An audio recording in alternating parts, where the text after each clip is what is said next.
life play two-finger power chord anyways. And that comes down to the notion of what the pinky can do. And with this type of music I like to play, like I tell you, has that kind of rockabilly trick. And I'm over here in the G region, but big stretch of the pinky that you'll say, oh, I can't do it, I can't do it. And even right now, I have an injury, I'm going to avoid it. But I'll tell you how you can approach it. But it involves stretching to where the pinky is literally canceling out, so to speak, canceling out the ring finger on the fifth string, canceling out by adding on. So that's why you'd have the pinky. That's why you wouldn't always play two-finger power chord. That's why if you can,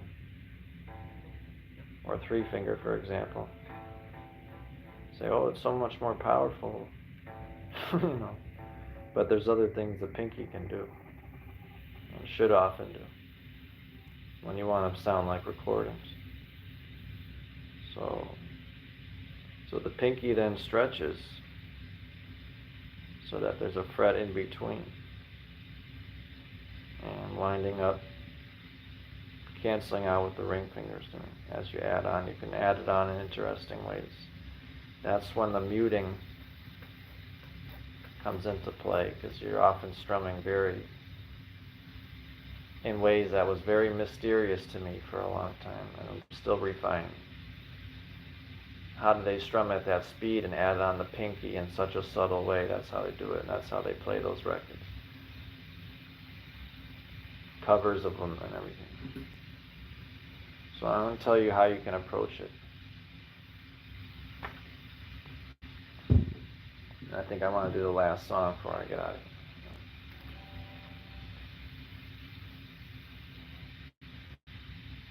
So how you can approach it is by the design of the guitar itself. The design of the guitar is like so.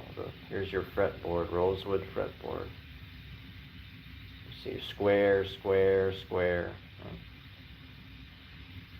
This is like a square. Then it gets more and more rectangle. Slimmer, slimmer. That's the way to think of it. Till here you're getting extreme rectangles. I'm talking in between the frets. The frets are dividing the fretboard.